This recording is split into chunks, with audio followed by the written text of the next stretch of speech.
কত রকমের শাস্তি আল্লাহ জাহান্নামে রাখছে, তার কোনো হিসাব নাই, নিকাশ নাই। জান্নাত যেমন আরাম, জাহান্নাম ঠিক তার বিপরীতে কষ্টের।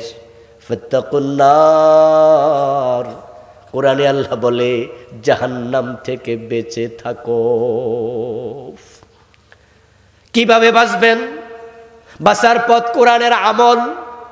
যে নামাজ ছেড়ে দেয় তাকে জান্নাত আল্লাহ দেবে না। যে রোজা রাখে না, ইসলাম মানে না, জান্নাত দেবে না।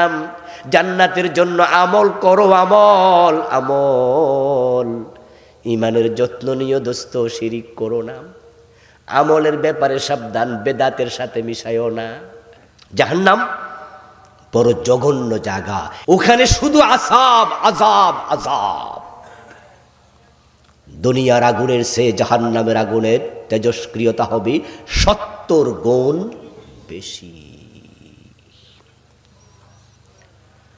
পৃথিবীর আগুনের তেজস্ক্রিয়তা কত আপনারা হয়তো কেউ জানেন, কেউ জানেন না। আমি সামান্য একটু উদাহরণ দেই।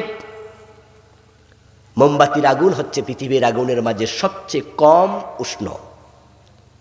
সেটার তাপমাত্রা হলো 1000 ডিগ্রি সেলসিয়াস। আমরা যে কেরোসিন দিয়ে বাতি দিয়ে জ্বালাই সেটা হচ্ছে 1300 ডিগ্রি সেলসিয়াস। আর যেখানে ফ্যাক্টরিতে রড বানায়, এই যে রড বানায়, সেখানের উষ্ণতা হচ্ছে 1500 ডিগ্রি প্লাস সেলসিয়াস। 1500 ডিগ্রি তাপমাত্রা হলে রড গলে যায়, মোমের মতো গলে, তখন এটা ডাইসের ভিতরে, ছাঁচের ভিতরে ঢোকে। সেখানে 3 সুতা রড, 2 সুতা রড, KSRM BSRM লেখা আছে না? এগুলো কেমনে ওঠে? ওই মোমের মতো গলে তারা ছাঁচের ভিতরে, ডাইসের ভিতরে ঢোকে, তারপরে রড তৈরি হয়। 1500 ডিগ্রি সেলসিয়াস তাপমাত্রা দিলে এই রড গলে যাবে। সেটা 2000 ডিগ্রি সেলসিয়াস যদি দেয়া হয়, তখন রড আর বানানোই যাবে না, পুরা রডটা পানির মতো স্রোত হয়ে যাবে, প্রবাহিত হয়ে যাবে। দুনিয়ার আগুন, সূর্যের ভিতরে তাপমাত্রা আছে 1,40,00,000 ডিগ্রি সেলসিয়াস। এটা দুনিয়ার আগুন, সূর্য দুনিয়া। মাত্র 1500 ডিগ্রি দিলে লোহা গলে যায়, আর 1,40,00,000। ভাবতে পারেন কিছু? জাহান্নামের আগুন হবে দুনিয়ার আগুনের 70 গুণ বেশি উষ্ণ।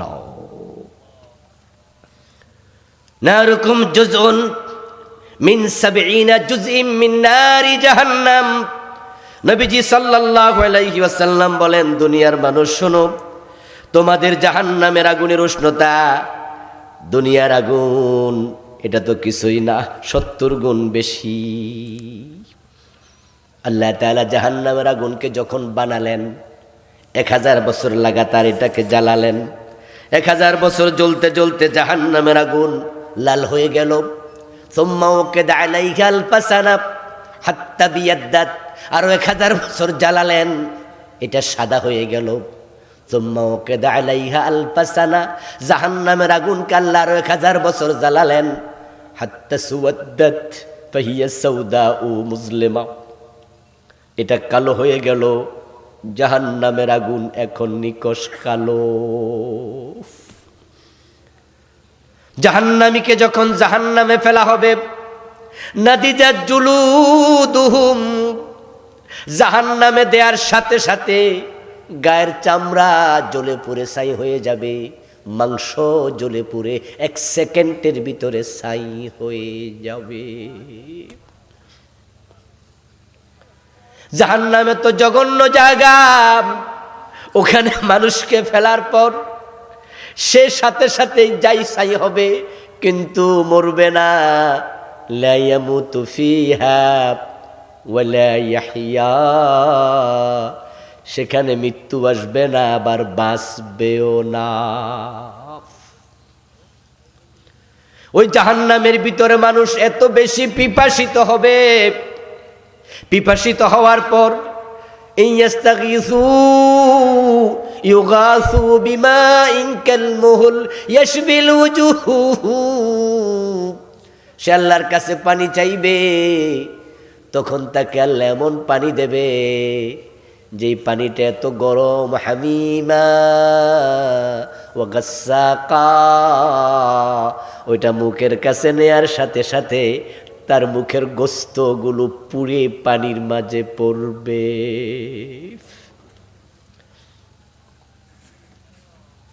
ইউসাব্বু ফাওকা রুসিহিমুল হামিম ইউসহারু বিহি মা ফি বুতুনিহিম ওয়াল জুলুদ। এমন গরম পানি মাথার উপর ঢেলে দেয়া হবে, আগুনের ভিতরে আবার শাস্তি। ওই পানি পড়ার সাথে সাথে তার পুরা দেহের গোস্তগুলো গলে গলে পড়ে যাবে এবং তার পেটের নাড়ি বুড়ুই সবগুলো গলে পায়খানার রাস্তা দিয়ে প্রবাহিত হবে, বের হবে। কিন্তু এই শাস্তি কখনো শেষ হবে না। জাহান্নামের শাস্তির নিয়ম হলো এটার সাথে সাথে আবার ফিরে আসবে, আগের মতো ভালো হয়ে যাবে, আবার শাস্তি দেবে, আবার ভালো হবে, কিন্তু পিপাসা কমবে না। খাবারের ক্ষুধা এমনভাবে দেয়া হবে, আল্লাহর কাছে খাবার চাইবে, তখন তাকে কাঁটাযুক্ত খাবার দেয়া হবে। ওই কাঁটাযুক্ত খাবারটাও সে গিলে খাবে, কিন্তু গলার মাঝে গিয়ে আটকে যাবে, তখন এটা বেরো হবে না, নিচের দিকেও নামবে না। ইন্না শাজারাতাজ যাক্কুম তুআমুল আসিম কালমুহলি ইয়াগলি ফিল বুতুন কাগালিল হামিম। কোরআনে আল্লাহ তাআলা বলে, ওই লোক তখনও বলবে আল্লাহ খাবার দাও, আল্লাহ ক্ষুধায় তো মরে যাই, গলার মাঝে আটকা পড়ে গেছে, এটা তো নিচে নামে না। তখন দুনিয়ার কথা মনে পড়ে যাবে, দুনিয়ায় তো কাটা আটকিলে পানি খাইতো, অন্য একটা খাইলে গলার নিচে যেত। আল্লাহ তখন তাকে জাক্কুমের রস দেবে, সে তখন এটা পান করবে, ভাববে আগেরটা নিচে নামবে, কিন্তু জাক্কুমের রস পেটে যাওয়ার সাথে সাথে চুলায় পানি দিলে যেমন পানি উত্তপ্ত হইয়া উতরাতে থাকে, তখন তার পেটের নাড়ি বুড়িগুলো আবার উত্তপ্ত হতে থাকবে, উতরাতে থাকবে, পায়খানার রাস্তা দিয়ে আবার বের হয়ে যাবে। কত রকমের শাস্তি আল্লাহ জাহান্নামে রাখছে, তার কোনো হিসাব নাই, নিকাশ নাই। জান্নাত যেমন আরাম, জাহান্নাম ঠিক তার বিপরীতে কষ্টের। ফাত্তাকুন্নার, কোরআনে আল্লাহ বলে জাহান্নাম থেকে বেঁচে থাকো। কিভাবে বাঁচবেন? বাঁচার পথ কোরআনের আমল। যে নামাজ ছেড়ে দেয় তাকে জান্নাত আল্লাহ দেবে না, যে রোজা রাখে না, ইসলাম মানে না, জান্নাত দেবে না। জান্নাতের জন্য আমল করো, আমল আমল। ইমানের যত্ন নিয়ে দোস্ত, শিরিক করো না। আমলের ব্যাপারে সাবধান, বেদাতের সাথে মিশাইও না। নবীর বাবা শিরিক করলে আল্লাহ নবীর বাবারেও জান্নাত দেয়।